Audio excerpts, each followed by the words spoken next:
Okay, so the wrist routine, we're going to go into the reverse wrist push-ups first. We're locking the elbow as best as we can, and we're putting as much weight through our arms as we can. We're pushing up through the shoulder blades, lifting up onto the fist, releasing back to the start position. So we're going to do this one 10 times. Then from there, we're going to move into the finger clasps. So see, I'm lifting up onto my fingers, so I'll give you a side view of this one. So locking the elbows again, putting as much weight through the shoulders as possible, pushing up through the shoulder blades, clasping the fingers, and then releasing back down. Clasping the fingers, releasing back down. We're going to do 10 reps of that one. And then we're going to roll the wrists forward. We're going to roll the wrists back. So we're going to do 10 reps. So one rep is forward and back. So you're going to repeat 2 to 3 circuits of this wrist routine. Tuck handstand is performed chest into wall. Ideally, what you can do is you can measure the distance of your forearm. So hand from the wall, and there I've got my mark. So I've take my mark there, and I'm going to place the palm of my hand back to where the mark was here. You can vary that slightly as you feel when you go into the tuck handstand, which position suits you better. So we're going to walk into the wall.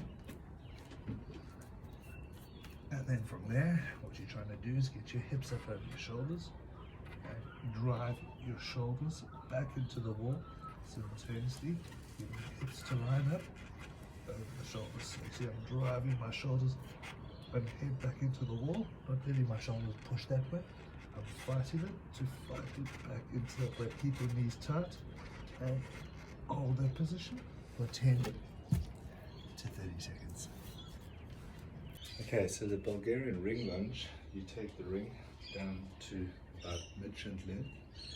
You're then going to place your foot inside the ring, and you're pushing the back of the toe into the ring so you can drive your ring back. This can be a bit tricky, but with a little bit of play and a little bit of practice, you will get better at it. So one of my favorite ways to get into this is to just come down, push the foot in, feel the pressure. Okay, cool, I've got my pressure there. And then from here, you're finding your balance, keeping your weight distributing forward, but then simultaneously driving the back leg as far back as you can go. Pause, 1, 2, 3, and then come back up again. So this movement, we're going to repeat 8 to 12 repetitions with each leg. So the chest to wall split leg variation, walking up into the wall, getting as close to the wall as you feel comfortable with. From there, you're going to line your hips over your shoulders, push up through your shoulders, bring your one leg up off the wall. This leg shouldn't arch out a banana right like that. You should push the leg up and straight. From here, you can use the leg that's on the wall and start floating. See, I'm just tapping off to feel, oh, there you go, you've got the balance. If you need to bring your foot back to the wall, you push your foot leg back to the wall and then you're playing with your balance, yeah? Eventually you'll be able to bring the legs together. You're going to hold this position for anything from 10, building it up to 30 seconds. So the single leg hinge to leg lift is a combined movement.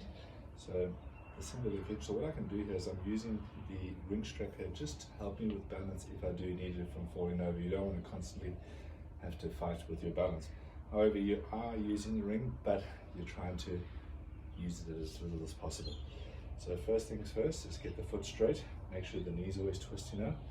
On the single leg hinge here, what we're going to try to do is we're going to hinge over, and we're going to try and get as much range of motion by pushing the back heel up as high up as we can, and getting this leg that you're standing on to go as straight as you possibly can.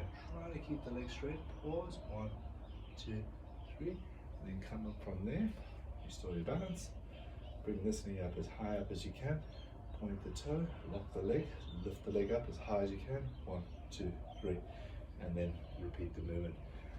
So one repetition is leg back and leg forward. And what you're going to attempt to do is do 6 to 8 repetitions per leg. So the pike press up is performed in a pike position, or is commonly known in yoga as a downward dog position. Your hands coming down, thumbs facing at meeting up at a 45-degree angle, so you're forming like a tripod, a triangle. When you get to the top, you want to press up through your shoulders, lift your weight up onto your tippy toes, gaze your eyes forward, go forward into your triangle, press back up. When you get to this position, make sure you push up through the shoulders, you push your hip back. When you can achieve 10 repetitions comfortably at this position, what you can start doing is your legs, right? So start off with a small elevation, like a step, and then place your feet into the step, and then you can go, okay, from here, that's gonna add more. And then as you get better, you lift your legs higher and higher and higher. The eventual progression of this one is to have your feet right up onto a wall and be able to go into your handstand press ups. So the gauge that you need to progress is you achieve 10 repetitions and then you're ready to progress. Okay, so for the Elsa to bridge variation, it's quite important to elevate your hands on this exercise. So you can use 2 yoga blocks or 2 books, or any 2 blocks will do the trick, right? Lock the elbows. Push the hips up. So you'll see when you are pushing your hips up in this position, what you've got to do is really drive that scapula apart. So the idea is that when you get to here, you're really pushing the shoulder blades together, you're compressing up, you're pressing your bum up as high up as you possibly can. Then as you transition into the bridge position, don't just push into the bridge position because the shoulder's closed here. So it's really important you see how to turn the shoulders open. So you've got to really get from this transition of getting that shoulder girdle down and back, and then from there you can drive your hips up here. So we want to go back, hold the position for 3 seconds, push up, hold that position for 3 seconds. So 1 repetition is back and forward. You're going to do a minimum of 10 and build yourself up to 20 repetitions. Okay, so the horse stance squat, the first thing is we've got to get the position of the feet correct. So with the feet, we want to make sure that we have as wide a stance as we possibly need. And the idea is to keep your posture up, keep your duck arms sticking out and back. Your feet are facing straight, and then you're twisting the knees up. Holding your posture up, sitting down, turning your knees out. Your adductors getting a really good stretch. Posture up, 1, 2, 3. And then come back. So a good idea is to put yourself about a foot's distance away from a wall, just to help you stop leaning forward too much. You see I'm coming into the wall, got my feet as wide as I need to, and I'm keeping my posture up. Holding, 1, 2, 3, and up. So you can come closer into the wall, and that demands that you keep your posture up with better technique. Alright, so you're going to come down, pause for 3 at the bottom, and then come up, and then it's 1 repetition. You're going to do a minimum of 16, and you're going to build it up to 20 repetitions.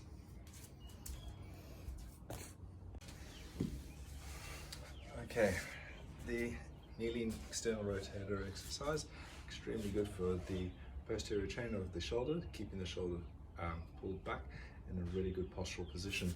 So I've got my elbow wedged on my knee here. And that also gives me support. So when we're doing the external rotation position, we don't want to put strain on the elbow by having to hold the elbow up. That's why we put the elbow on the knee, so we can just really focus on the external rotation movement. So keep your shoulders nice and square, elbow on the knee, and we're going to go down real slowly. 1, 2, 3, down, and then open up and externally rotate as far back as we possibly can, right?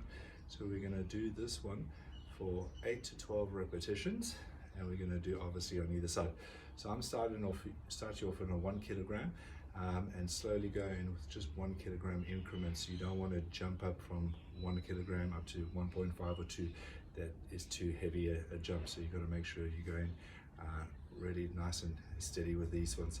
When you're doing this one, you're going to feel a burn on the back of the shoulder. Make sure that your shoulder girdle is really pulled back, so you want to fight that need to want to fold your shoulder forward. You've got to try to keep that shoulder down and back throughout the movement. All right, cool.